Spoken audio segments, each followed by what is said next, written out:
महानगरपालिकाचं कामकाज कमकुवत होतं, नाले सफाईमध्ये घोटाळा झाला का, त्याचप्रमाणे मिठी नदीमध्ये साफसफाई करण्यामध्ये मोठ्या प्रमाणात जो घोटाळा झालेला आहे, तो घोटाळामध्ये मातोश्रीचा हात आहे, मातोश्रीची भूमिका आहे. आणि याच्यासाठी आदित्य ठाकरे आणि दिनू मोरियाच्या संबंधाची चौकशी झाली पाहिजे आणि चौकशीच्या चौकटीत मिठी नदीचा घोटाळा ज्याला आणला पाहिजे. मी असं मागणी करतो SIT कडून की तुम्ही लवकरात लवकर आदित्य ठाकरे ची जी भूमिका आहे मिठी नदीच्या घोटाळ्यामध्ये, त्या भूमिकाची जांच चौकशी आपण सुरू करा. आणि मुंबईच्या लोकांना असं माहीत पडला पाहिजे की त्यांना जो त्रास होतो त्याच्यामध्ये यांचा भ्रष्टाचार किती जबाबदार आहे. हा झाला मिठी नदीचा विषय. काल मी संजय राऊतच्या एक स्टेटमेंटवर बोललो होतो, पुन्हा एकदा बोलू इच्छितो. त्यांनी एक गैरजबाबदार असा वक्तव्य दिला की ऑपरेशन सिंदूर म्हणजे एक फेलियर ऑपरेशन होता. ऑपरेशन सिंदूरला असफल सांगणारे माणूस मूर्ख होऊ शकतो, मानसिक रीतीने विक्षिप्त होऊ शकतो, नाही तर पॉलिटिकली राजनीतिक विद्वेष म्हणून तो बोलू शकतो. एवढाच मी सांगू शकतो, कारण ऑपरेशन सिंदूर एक जबरदस्त असा एक सफल मिलिटरी ऑपरेशन होता इंडियाच्या, भारताच्या. आणि या ऑपरेशनच्या दरम्यान भारताची सेनानी, भारताच्या सैन्य दलानी त्यांचे 9 असे जो आतंकवादी ठिकाणे होते, दहशतवादी ठिकाणे होते, त्यांना उद्ध्वस्त केला. त्यानंतर त्यांचे 11 एअरबेस जिकडून ते इंडियावर, भारतावर अटॅक करण्याची तयारी करत होते, त्या एअरबेस आम्ही उद्ध्वस्त केला. आज संपूर्ण देशात ऑपरेशन सिंदूरची सफलता, त्याची कामयाबीचा जश्न साजरा होत आहे, उत्सव साजरा होत आहे. तिरंगा यात्रा म्हणून चालू आहे संपूर्ण देशात. आमच्या 3ही सेना, नभ, वायू आणि जल, 3ही सेनाला लोक सलामी देत आहेत, त्यांची जय जयकार होत आहे. असं परिस्थितीत संजय राऊत सांगतात की ऑपरेशन सिंदूर फेल होता.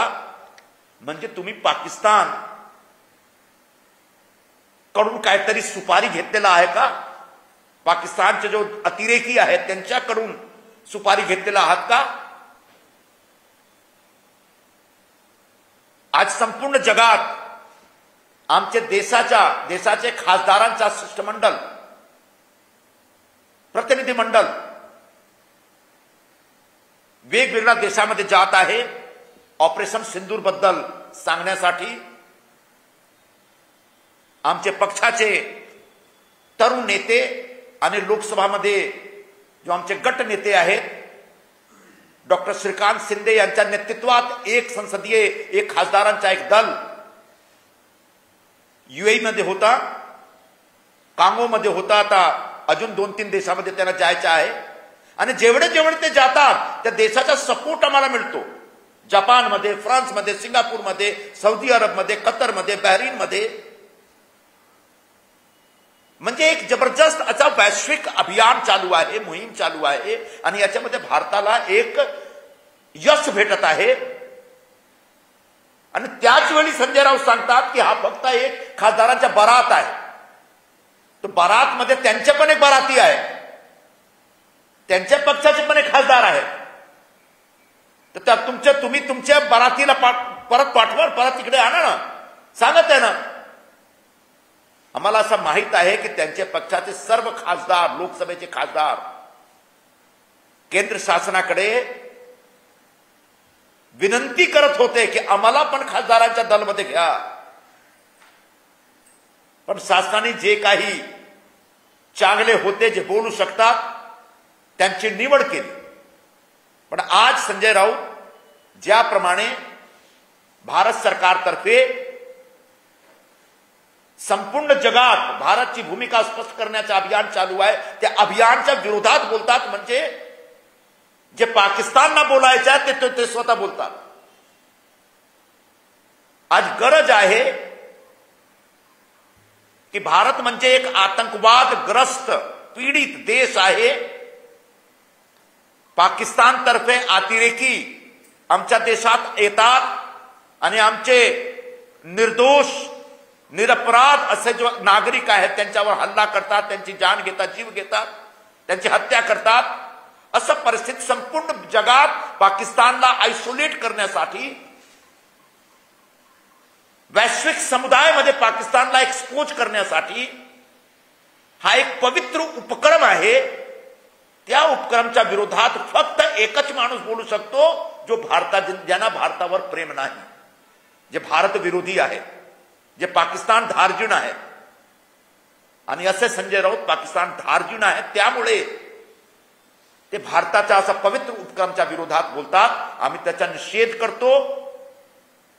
मुंबई आणि महाराष्ट्राचे लोक सगळे बघत आहेत की कसं जेव्हा देशभक्तीच्या एक उन्माद देशात चालू आहे, जेव्हा देशाच्या सर्व नागरिकांकडून ऑपरेशन सिंदूरची जय जयकार होत आहे, भारतीय सैन्य दलाची जय जयकार होत आहे, तेव्हा एक व्यक्ती वारंवार भारताच्या विरोधात बोलतो, भारतीय सेनाच्या विरोधात बोलतो आणि भारतातर्फे भारताचा सन्मान वाढविण्याचा जे काही कार्यक्रम चालू आहे त्याच्या विरोधात बोलतो. हे सगळे महाराष्ट्र आणि मुंबईचे नागरिक बघत आहेत आणि त्यांना हा जो एक निगेटिव्ह भूमिका त्यांची आहे त्या भूमिकेची शिक्षा मिळेल आणि लोकांकडून मिळेल असं आम्हाला सांगायचं आहे. तर हिंदीमध्ये परसों मुंबई में जबरदस्त बारिश हुई, अप्रत्याशित बारिश थी. मॉनसून 2 हफ्ते पहले आ गया था. महानगर पालिका की तरफ से जो तैयारी होती है तैयारी थी, लेकिन कहीं नहीं कि उस तैयारी में कुछ कमी रह गई होगी, जिसकी वजह से मुंबई में जबरदस्त जल भराव हुआ, लोगों को बहुत तकलीफ हुई, ट्रैफिक जाम हो गया, कुछ ट्रेन सेवाएं भी बाधित हो गई थी. मेट्रो का जो अंडरग्राउंड सेक्शन है वहां भी पानी भर गया था.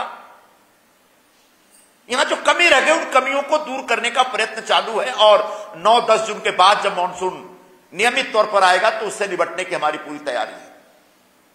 लेकिन ठीक जब मुंबई के लोग कष्ट उठा रहे थे, तकलीफ में थे, तब उबाटा के प्रमुख उद्धव ठाकरे और उनके सुपुत्र आदित्य ठाकरे यह आरोप लगाने में व्यस्त है कि मुंबई में जो इंफ्रास्ट्रक्चर डेवलपमेंट का काम चल रहा है, रस्तों के विकास का जो काम चल रहा है, जो कोस्टल रोड का काम चल रहा है, नालों की सफाई का जो काम चल रहा है, उसमें भ्रष्टाचार हुआ. ये वो लोग कह रहे हैं जो 25 वर्षों तक महानगर पालिका में सिर्फ और सिर्फ भ्रष्टाचार किए, जिनके राज में कभी भी मुंबई में जब बारिश हुई तो मुंबई डूबी. और ये कहा जाता है कि मुंबई में बारिश में अगर भयंकर जल भराव हुआ तो उसका 2 ही कारण होता है. एक या तो नाला सफाई पर्याप्त नहीं हुआ और दूसरा मीठी नदी में जो बाढ़ आई थी 2005 के 26 जुलाई को, उसको पूरे मुंबई के लोगों ने देखा था, अनुभव किया था.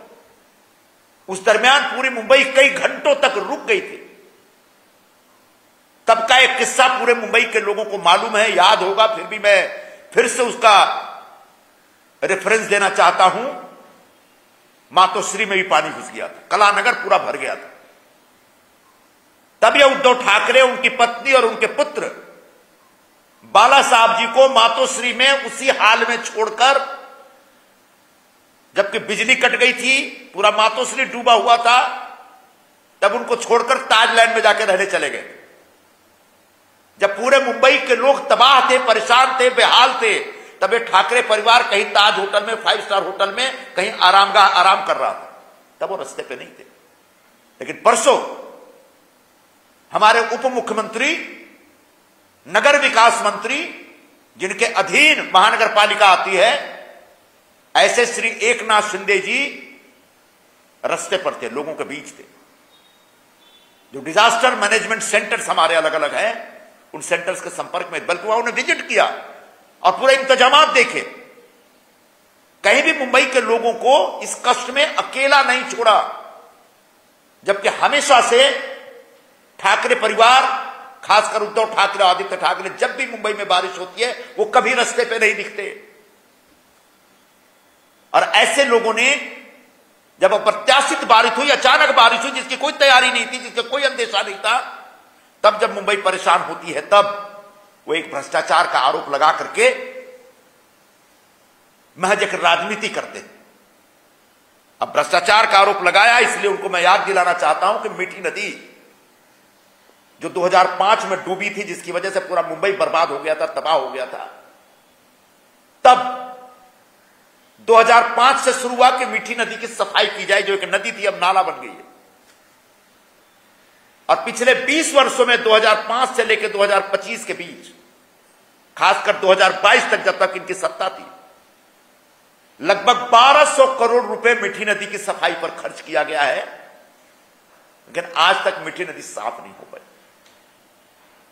और पूरे सफाई के नाम पर जो घोटाला हुआ, और उस घोटाले की जब एक कुछ प्राइमा फेसाई को जब कुछ सबूत मिले और उसकी जांच शुरू हुई, तो पता चला कि 65 करोड़ का स्कैम हुआ है। 20 वर्षों में इन्होंने, महानगर पालिका ने मीठी नदी की सफाई के लिए सफाई के नाम पर 18 कॉन्ट्रैक्टर्स को कॉन्ट्रैक्ट दिए थे। जो 65 करोड़ का घोटाला हाथ में लगा है, जिसकी छानबीन मुंबई पुलिस की एक एसआईटी कर रही है, इकोनॉमिक्स ऑफेंस विंग की एक टीम कर रही है, उसके तहत अब तक 3 ऑफिसरों को अरेस्ट किया गया है, कई इंजीनियर भी हैं, 5 कॉन्ट्रैक्टर्स अरेस्ट हुए हैं, 3 दलाल अरेस्ट हुए हैं। पहली बार दिख रहा है कि दलाली करने वाले जो मिडिल मैन होते हैं, मध्यस्थ होते हैं, उनकी भी एक भूमिका थी इस घोटाले में। और 2 कंपनियां, कॉन्ट्रैक्ट कंपनियां, और फिर वो केरल वाली जो कंपनियां थी, जहां से मशीन लाई गई थी, मशीन लाने के नाम पे घोटाला हुआ था। और जब जांच की जा रही थी, जांच के दरमियान पाया गया कि आदित्य ठाकरे के परम प्रिय मित्र दीनू मोरिया, जो फिल्म एक्टर है, उनकी भी इसमें एक भूमिका है। मुंबई पुलिस ने दीनू मोरिया को बुलाकर लगभग 8 घंटे तक उनकी जांच की, उनसे पूछताछ की, उनके भाई भी उसमें शामिल। इस दीनू मोरिया की क्या भूमिका है इस पूरे घोटाले में, आने वाले दिनों में निकल करके आएगा। लेकिन दीनू मोरिया और आदित्य ठाकरे के जो संबंध हैं, वो पूरे मुंबई को पता है। दोनों दोस्त अक्सर पार्टियां साथ साथ करते हैं। दिशा सालियन नाम की एक युवती, उसके मृत्यु प्रकरण में इन दोनों के ऊपर आरोप लग चुके हैं। और यह भी आरोप लगा था कि जिस दिन दिशा सालियन ने सुसाइड की कथित तौर पर, उस दिन उसके घर की पार्टी में ये दोनों साथ साथ थे। दीनू मोरिया को आदित्य ठाकरे ने अपनी दोस्ती के बदले मुंबई में कई जगहों पर ओपन जिम दिया था, ओपन जिम का कॉन्ट्रैक्ट दिया था। दीनू मोरिया जो नशीली दवाओं के व्यापार में है, जिस पर आरोप लगता रहा है, ऐसे ड्रग पेडलर और ड्रग ट्रेडर के बीच के साथ आदित्य ठाकरे के संबंध का क्या अर्थ है, इसकी छानबीन होनी चाहिए। दीनू मोरिया शहर के बड़े बड़े लोगों को ड्रग्स सप्लाई करता है, क्या वो ड्रग्स उधर भी जाता है क्या, मातोश्री भी जाता है क्या, ये छानबीन का विषय है। इसके बारे में हमारे पास कोई ठोस जानकारी नहीं है। लेकिन निश्चित तौर पर दीनू मोरिया पे जो आरोप लगे हैं, उन आरोपों की जांच होनी चाहिए। और खासकर अब मीठी नदी के भ्रष्टाचार में, जब उस कॉन्ट्रैक्टर के वो संपर्क में था, जिसकी जानकारी, जिसके सारे फोन रिकॉर्ड्स मुंबई पुलिस के हाथ लगे हैं, तब ये सवाल उठता है कि एक फिल्म एक्टर का बीएमसी के कॉन्ट्रैक्टर से क्या लेना देना। क्या दीनू मोरिया के दबाव में, प्रभाव में आकर के उसको कॉन्ट्रैक्ट दिलवाया गया था? क्या जो मध्यस्थ हैं, जो दलाल थे, उन दलालों में से एक दीनू मोरिया था? अगर दीनू मोरिया ने दलाली खाई और मीठी नदी के भ्रष्टाचार में उसकी कोई भूमिका है, तो निश्चित तौर पर आदित्य ठाकरे की भूमिका की भी जांच होनी चाहिए। क्या मीठी नदी में जो 65 करोड़ के, मीठी नदी की सफाई के नाम पर जो 65 करोड़ का घोटाला हुआ है, जिसकी छानबीन मुंबई पुलिस कर रही है, उसमें आदित्य ठाकरे की भी कोई भूमिका है क्या? इसकी जांच होनी चाहिए। इसलिए मैं मुंबई पुलिस से, एसआईटी से और सरकार से डिमांड करूंगा, मांग करूंगा कि जिस तरीके से तीनू मोरिया को बुलाया गया, उससे पूछताछ की गई, बिल्कुल उसी तरीके से आदित्य ठाकरे की भी मीठी नदी की सफाई के घोटाले के मामले में जांच होनी चाहिए, पूछताछ होनी चाहिए। क्योंकि आदित्य ठाकरे ने आरोप लगाया था, जिस दिन दीनू मोरिया को बुलाया गया, तुमने आरोप लगाया कि दीनू मोरिया तो केंद्र सरकार के न्यू ईयर की पार्टी में जाते हैं।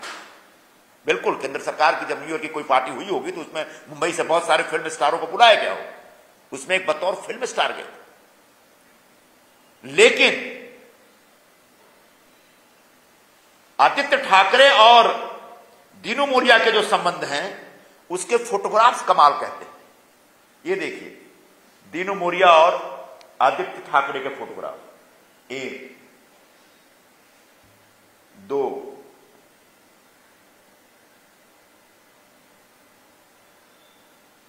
3। दीनू एकदम हंसता हुआ नूरानी चेहरा है उनका।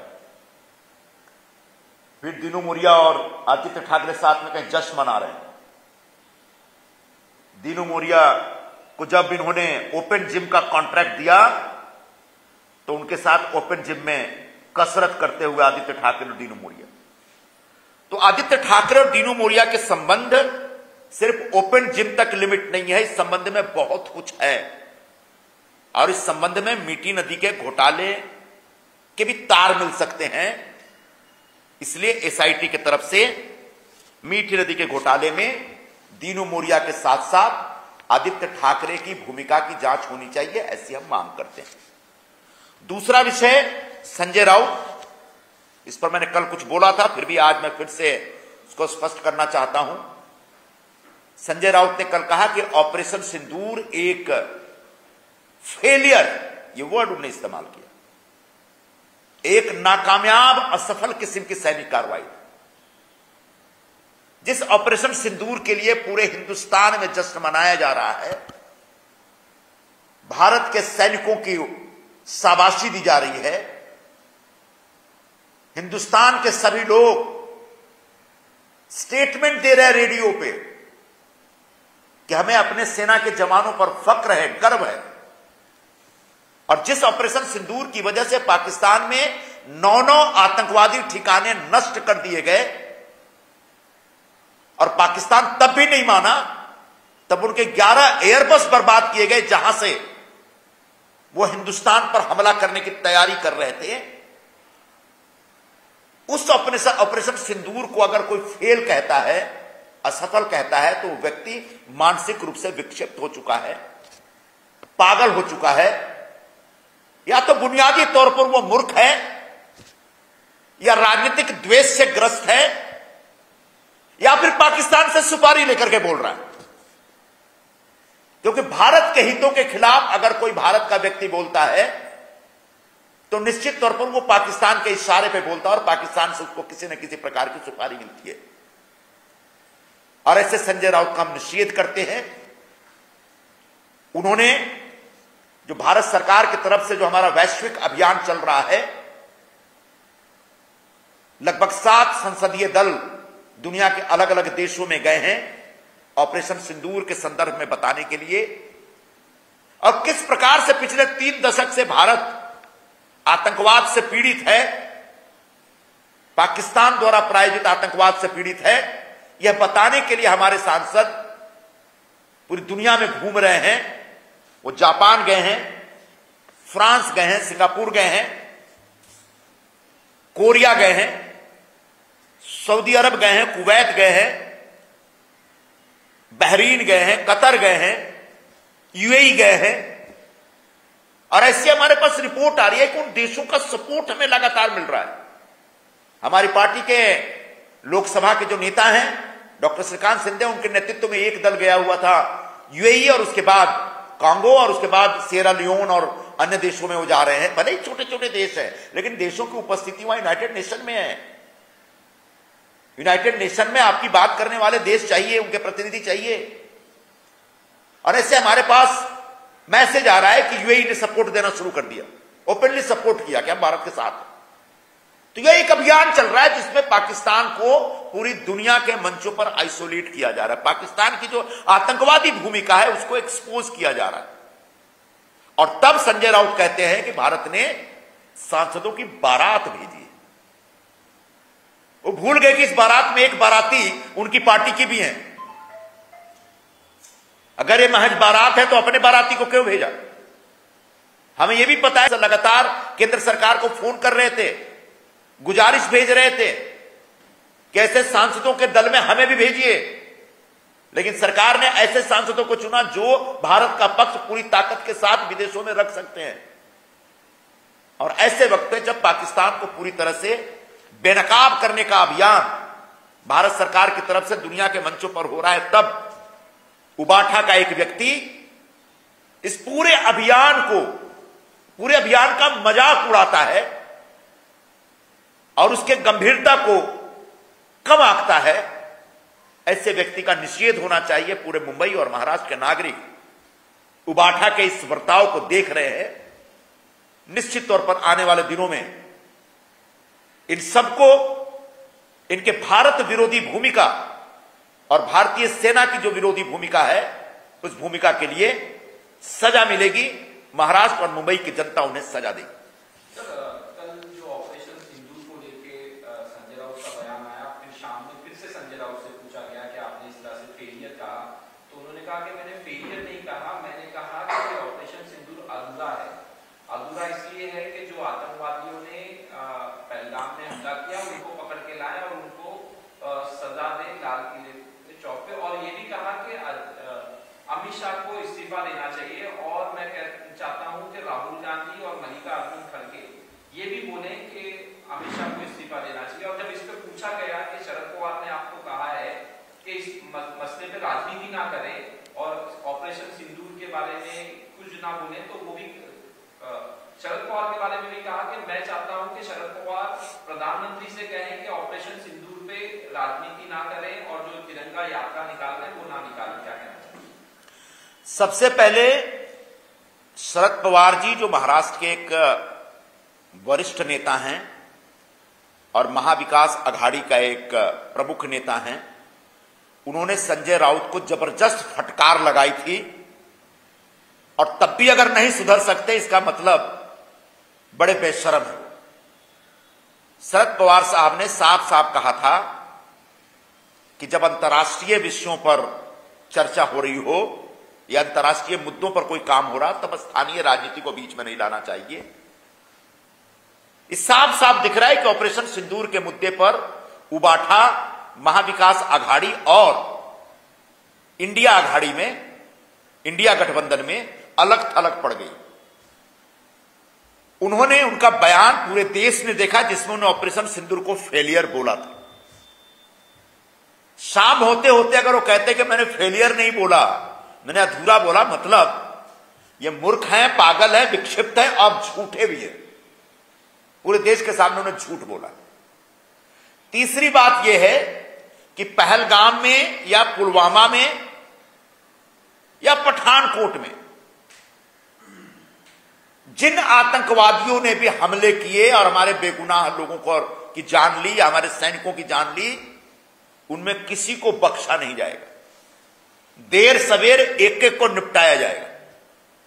जैसे पाकिस्तान में जब बहावलपुर में और मुरीदके में जब सैनिक ठिकानों पर हमला किया हमारी वायुसेना ने और उसमें 100 आतंकवादियों को मारा, तो उसमें एक आतंकवादी था अजहर मसूद का भाई,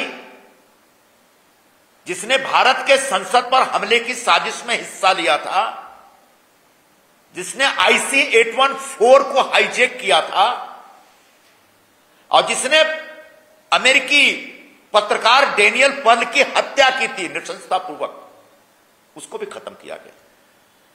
तो पहलगांव में कौन कौन से आतंकवादी थे इसकी जानकारी NIA के पास है। होनी चाहिए और हमारी गुप्तचर सेवाएं उनके पीछे लगी हैं। चिंता न करें, हमने भी कहा है कि ऑपरेशन सिंदूर अभी पूरा नहीं हुआ है, ऑपरेशन सिंदूर जारी रहेगा। यह भारतीय सेना के प्रमुख की तरफ से बयान आ चुका है। प्रधानमंत्री श्री नरेंद्र मोदी भी कह चुके हैं कि यह महज एक छोटा सा विराम है, अगर पाकिस्तान नहीं सुधरता तो जारी रहेगा और जब तक पाकिस्तान आतंकवादियों को हमारे हवाले नहीं करता तब तक ऑपरेशन सिंदूर ऑन है। ऐसी स्थिति में ऑपरेशन सिंदूर को गलत या असफल बताना सरासर आपत्तिजनक और गलत है, इसका हम निषेध करते हैं। कांग्रेस वाले राहुल गांधी, मल्लिकार्जुन खड़गे क्या करें क्या नहीं करें, ये संजय राउत उनसे बोल रहे हैं, अब उनकी कोई नहीं सुन रहा, इसका मतलब आपकी बातों में दम नहीं है। जहां तक पहलगाम में आतंकवादी हमले में हमारी कोई कमी रह गई होगी इसका प्रश्न है, तो निश्चित तौर पर हमारी सुरक्षा एजेंसियां सुरक्षा की एक चाक चौबंद व्यवस्था करके रखती हैं।